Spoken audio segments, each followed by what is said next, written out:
Assalamualaikum warahmatullahi wabarakatuh. Halo, perkenalkan nama saya Ibu Ivon Istanti. Saya adalah konselor di SMP Negeri 2 Pandaan. Sebelum kita mulai kegiatan kita hari ini, bagaimana kabar kalian di sana? Saya harap dimanapun kalian berada, kalian tetap sehat semua ya. Apalagi di cuaca penghujan seperti ini. Saya berharap kalian semua menjaga keselamatan diri kalian sendiri dan juga menjaga kesehatan. Tetap di rumah saja agar lebih aman. Nah, hari ini kita akan membahas mengenai belajar lebih asik dengan mind mapping. Sebelum kita masuk ke materi mind mapping, sebenarnya apa sih tujuan kita membahas mengenai belajar asik dengan mind mapping? Tujuannya adalah seperti kita tahu, kondisi pendidikan saat ini sangat berbeda dengan sebelumnya. Kita terpaksa melaksanakan pembelajaran melalui daring yang sebelumnya belum pernah kita lakukan, sehingga tidak menutup kemungkinan akan terjadi beberapa kendala yang mungkin kalian alami selama belajar di rumah. Kemudian topik layanan hari ini yaitu tentang mind mapping itu sendiri. Tujuannya adalah untuk mengembangkan pengetahuan dan keterampilan sesuai dengan kebutuhan kalian dalam hal belajar. Apalagi kita sebentar lagi akan menghadapi PTS ya. Tentunya kita membutuhkan cara belajar yang efektif dan efisien agar materi-materi yang sudah diberikan Bapak Ibu guru selama kalian daring bisa kalian serap dengan baik.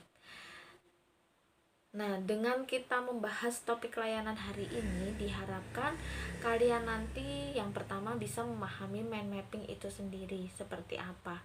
Kemudian mampu menggali informasi dengan cara mudah dengan menggunakan mind mapping. Kemudian yang ketiga, kalian mampu membuat ringkasan materi yang mudah dipahami dengan menggunakan mind mapping. Lalu yang terakhir, kalian mampu mengaplikasikan mind mapping dalam belajar kalian. Oke, selanjutnya apa sih mind mapping itu? Nah, mungkin di antara kalian sudah ada yang pernah tahu apa itu mind mapping, mungkin sudah pernah membuat mind mapping. Nah, mind mapping itu artinya adalah peta pikiran. Peta pikiran ini dapat diartikan sebagai suatu cara mencatat kreatif, efektif, dan secara harfiah yang akan memetakan pikiran. Seperti namanya tadi ya, peta pikiran. Mind mapping ini menggunakan kombinasi warna, gambar, dan cabang-cabang melengkung yang akan merangsang visual sehingga informasi mudah diingat. Sehingga nanti ketika kalian membuat mind mapping, itu tidak hanya bentuk tulisan saja, tidak hanya dalam bentuk tulisan, tapi kalian bisa menambahkan gambar-gambar, mungkin menggunakan bolpen-bolpen berwarna, sehingga ketika kalian melihat mind mapping kalian, itu kalian tidak akan merasa jenuh karena itu merupakan kreativitas kalian. Selanjutnya, manfaatnya apa sih mind mapping? Nah, mind mapping ini sebenarnya manfaatnya ada banyak sekali. Yang pertama, ketika kalian menggunakan membuat rangkuman, yang biasanya kalian membuat rangkuman kan dengan menuliskan beberapa materi yang panjang, kalian ringkas menjadi tulisan yang lebih pendek dengan kata-kata kalian sendiri. Itu sebenarnya juga merupakan cara belajar yang lumayan efektif. Tapi di mind mapping ini kalian membuat kalian lebih efektif waktu. Kenapa? Karena ketika kalian membuat mind mapping itu kalian hanya menuliskan pokok-pokoknya saja di cabang-cabang mind mappingnya. Kemudian yang kedua, mencatat menjadi lebih efektif karena efisien waktu itu tadi, sehingga kalian tidak membuang banyak waktu dan lebih efektif. Kalian bisa memanfaatkan waktu untuk kegiatan yang lain. Lalu mengembangkan keterampilan mencatat dan mengingat. Nah, kenapa kok mind mapping bisa mengembangkan keterampilan mencatat dan mengingat? Karena ketika kalian membuat mind mapping itu secara tidak sadar sebenarnya kalian juga mempelajari materi yang sedang kalian ringkas menggunakan mind mapping itu. Berbeda dengan ketika kalian merangkum, karena terlalu banyaknya tulisan, biasanya ketika kalian merangkum walaupun kalian membaca, setelah merangkum itu kalian akan lupa apa yang sebenarnya kalian rangkum. Terkadang rangkuman kalian itu tidak sesuai dengan tidak fokus pada topiknya. Berbeda dengan mind mapping. Kalau mind mapping ini nanti sudah pasti kalian akan fokus pada topiknya, karena ini bentuknya hanya topik-topik pokok dan subtopiknya yang kemudian dihubungkan dengan cabang-cabang yang mempermudah ingatan kalian ketika kalian membaca materi itu tadi.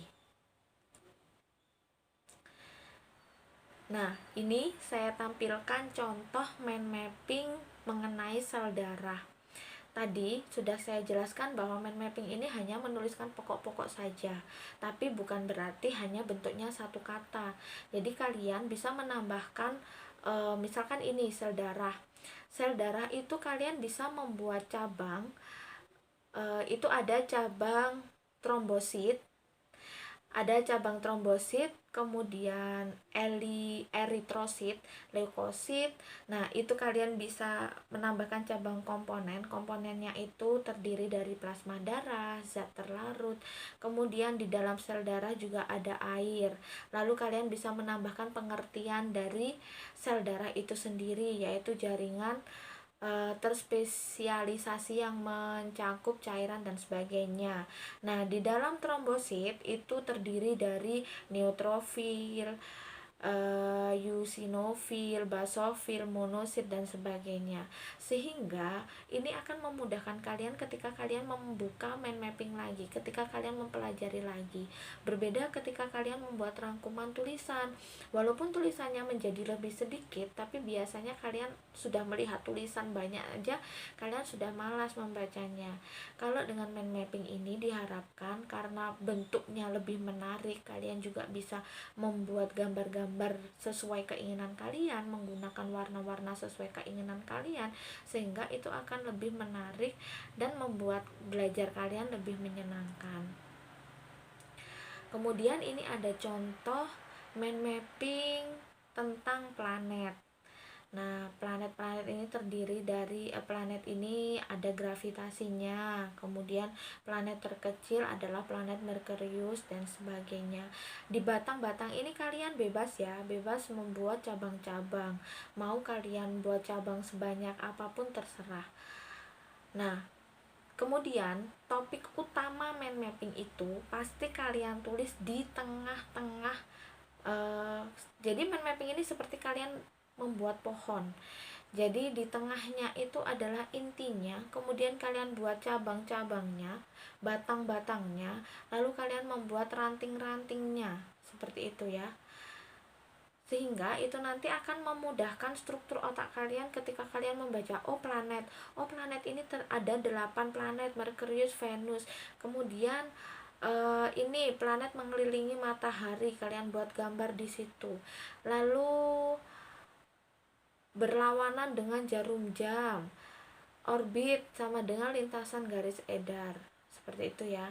Nah, lalu satu lagi, mind mapping ini tidak hanya bisa kalian gunakan di mata pelajaran saja, di materi-materi pelajaran.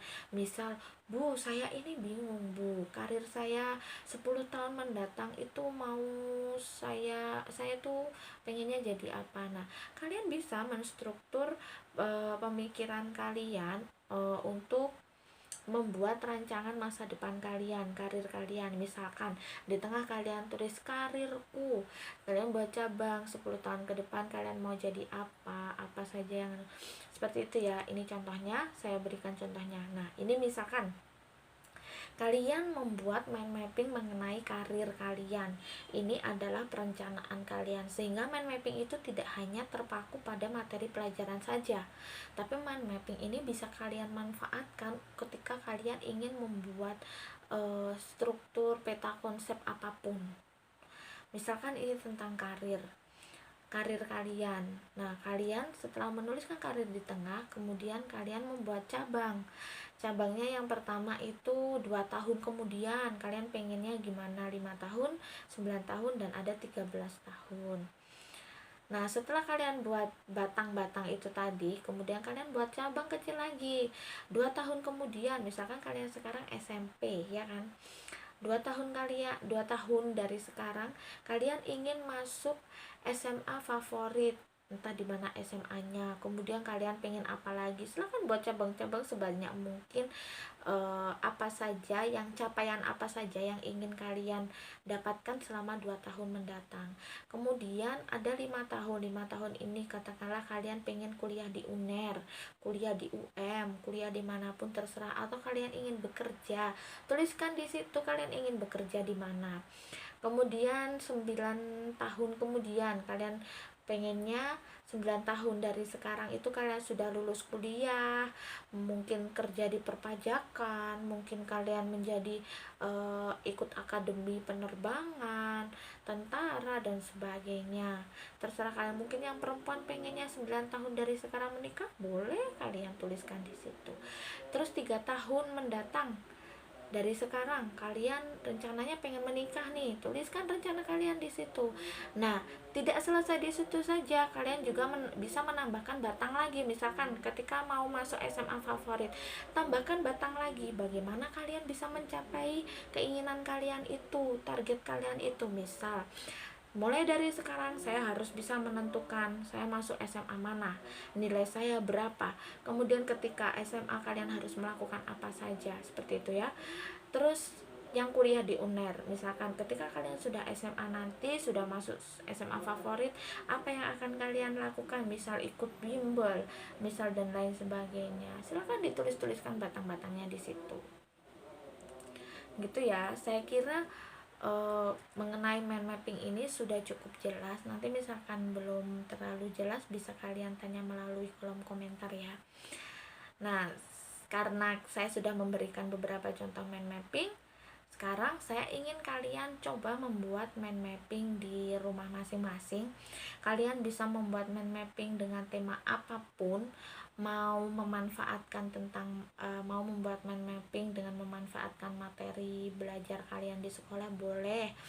Membuat seperti saya tadi tentang karir kalian, boleh. Tentang hobi, boleh. Apapun itu, buat mind mapping. Kemudian kalian buat semenarik mungkin, sebagus mungkin, sesuai keinginan kalian, sesuai karakteristik kalian. Misalkan kalian yang jago menggambar, bisa kalian menambahkan gambar-gambar di situ. Seperti tadi ada mind mapping tentang planet, mereka menggambarkan planet-planet di situ. Seperti itu. Sekali metode atau cara belajar yang efektif, salah satunya mind mapping, sehingga kalian tidak perlu terpaku harus menggunakan mind mapping untuk belajar kalian.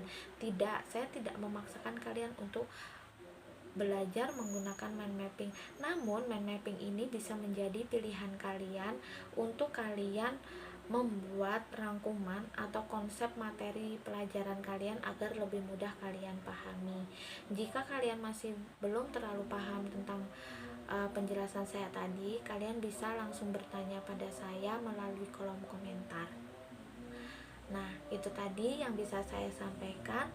Mungkin ada kurang lebihnya, saya mohon maaf. Assalamualaikum warahmatullahi wabarakatuh. Stay at home and stay healthy. Jika kalian mengalami hambatan selama belajar di rumah dan ingin berkonseling dengan saya, silahkan langsung hubungi saya. Tidak perlu sungkan atau takut.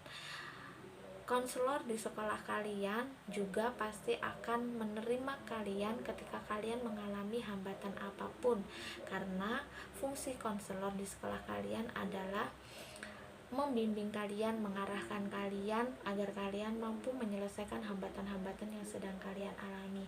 Sehingga mulai dari sekarang jangan takut berkonsultasi dengan BK, jangan takut datang ke ruang BK, karena konselor bukan polisi sekolah, konselor adalah sahabat siswa. Terima kasih, sampai jumpa.